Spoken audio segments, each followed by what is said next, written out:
Yes,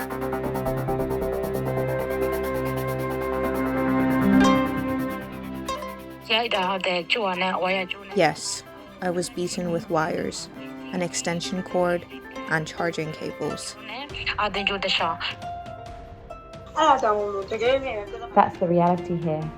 If there's no one to help you, no one would even know if you're dead or alive. Conflict, economic collapse, and conscription threats have driven thousands of people out of Myanmar. Oman is not an official destination, but Thet Oo Maung heard that thousands of Myanmar migrants are arriving every month. However, women in particular face huge risks. Hello and welcome to Thet Oo Maung, a weekly podcast about human rights stories from Myanmar. It's brought to you by Fondation Hirondelle. This episode is produced by freelance journalist Thet Oo Maung. Names and voices may have been changed to protect contributors.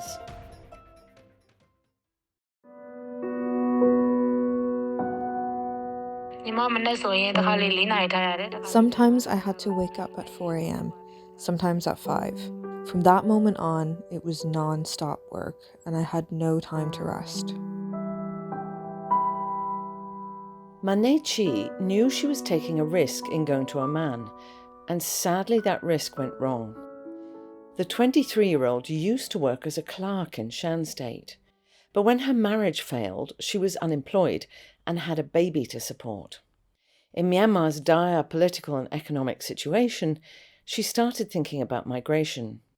Her brother had contacts for agents who could help her get work in the Gulf state of Oman, so she decided to try her luck.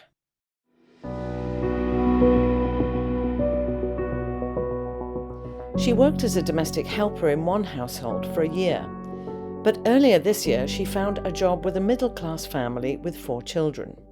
For a month, all was fine, but then they confiscated her phone and made her work day and night. I had to do all the chores even when the kids went to school. I spent the day cleaning the house, and for laundry, I couldn't even use a washing machine. I had to wash everything by hand, sometimes until 11 or midnight. Then I'd had to iron the clothes. I could only sleep after everything was done. Some nights I barely got 30 minutes of sleep. Other nights I didn't sleep at all. I just worked straight through until morning. Exhausted by doing chores for such long hours, Mane Chi sometimes made mistakes. These were met with severe punishments, including beatings, mostly from the mother of the family. Yes, I was beaten with wires, an extension cord, and charging cables. Sometimes they used a knife or just their hands. Even the kids would hit me. Mane Chi couldn't see a way out of this abusive situation. She wasn't allowed out, and she was closely monitored. Even when she took out the rubbish, one of the children would accompany her. But after 6 months, her employer started working as a teacher.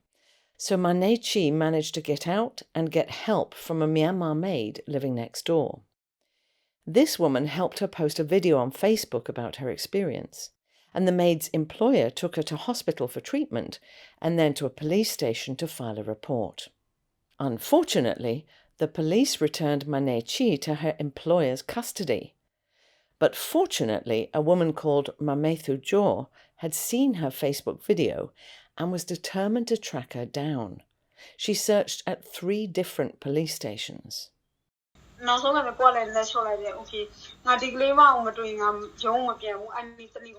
decided not to rest until I found her. I kept searching and eventually found her data at the police station. For this, I needed to have help from an Omani person.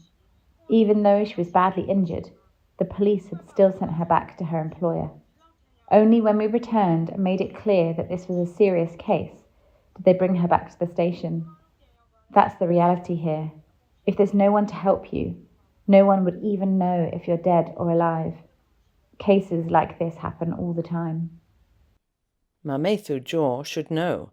She was a domestic worker herself, but now works at a recruitment agency in Oman. In her spare time, she looks out for Myanmar women in difficulties. She says many Burmese helpers who came to work in Oman face extreme exploitation, including excessive workloads, wages being withheld, and physical abuse. A 2022 report by the organisation Do Bold suggested this is a widespread problem. They surveyed domestic workers from Sierra Leone working in Oman, and about 80% reported working between 16 to 20 hours a day, and 57% experienced physical abuse. Oman relies heavily on migrant labour, with estimates suggesting they make up almost 3/4 of the workforce. There is a labour law regulating working hours and conditions, but one problem is domestic servants are not covered by this law. However, for women facing Myanmar's current economic, political and security problems, working as a maid in Oman might still look like a good option and an easy one. They could get work without educational qualifications or even language skills, as long as they are fit.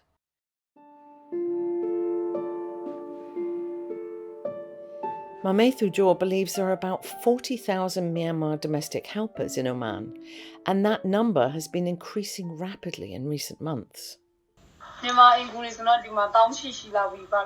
are thousands of Burmese domestic helpers in Oman now. Flights bring in so many housemaids daily. Sometimes the entire plane is filled with them. Flights don't happen every day, but when they do, they're often packed with Burmese workers. I think at least hundreds are entering the country on a daily basis.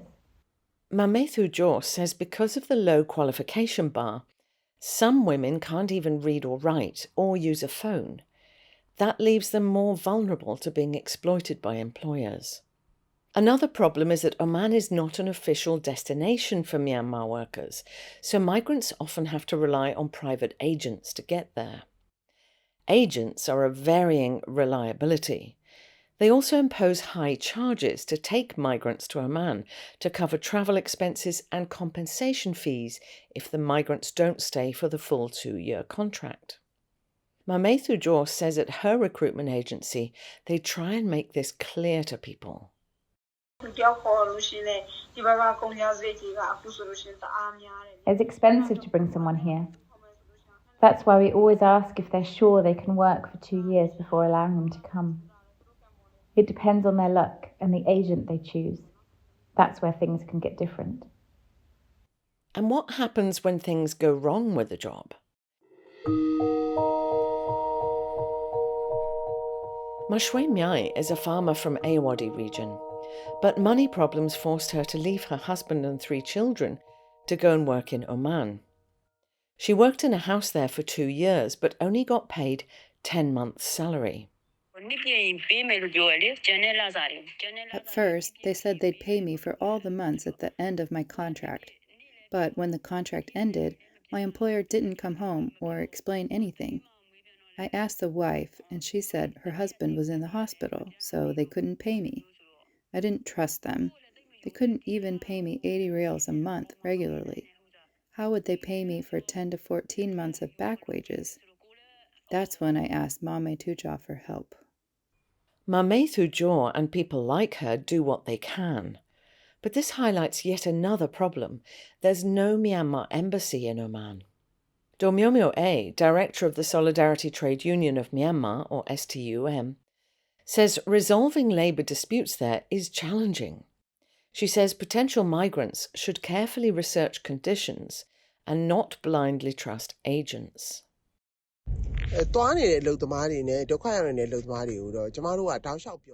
We've been trying to tell this to workers, those already in Oman and those planning to go. If something goes wrong, it's you who will suffer. Even if we try to stop them, many still go. Their laws and regulations are strict, and we can't get around these to help people. So it's really important for you to learn as much as possible before you decide to go. According to Thet Oo, without a Myanmar embassy in Oman or any support organisations, authorities usually side with local employers over Burmese workers. But Ma Shwe Myaing is determinedly pursuing her case to get paid her full salary. She's been to court twice so far, but still hasn't received justice or her wages.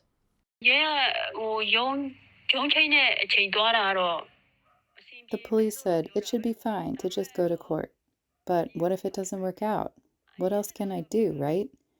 They told me not to worry, to just show up on the trial date. I've already been twice. Both times the employer didn't show up. The first time was on September 25th. They weren't there. I didn't call them that time, but I did for the second. I still don't know if they'll show up this time or not.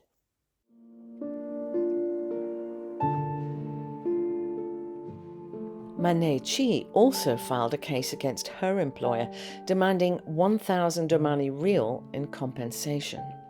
That's about $2,500. Apparently, the employer has refused to pay. Mane Chi really wants to return to Myanmar. She misses her son, now 2 years old. But more than that, she wants more support for domestic workers in Oman.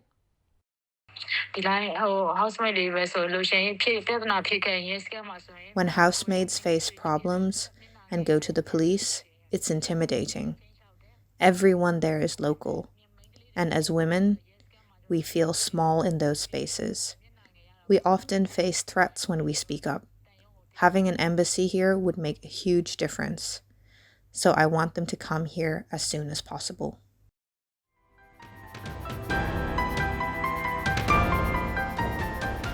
Thanks for listening to this edition of Doathan. We'd welcome your feedback on social media, and please follow or subscribe to our pages. This project on human rights reporting is supported by Fondation Hirondelle with the help of our donors. You can listen to our podcasts via the Doathan Facebook page. They can also be found on SoundCloud, YouTube, iTunes, Spotify and Telegram. You can also listen every Saturday night from 9 to 10 p.m. and Sunday morning from 6 to 7 a.m. on Voice of America Radio. Please tune in again next week.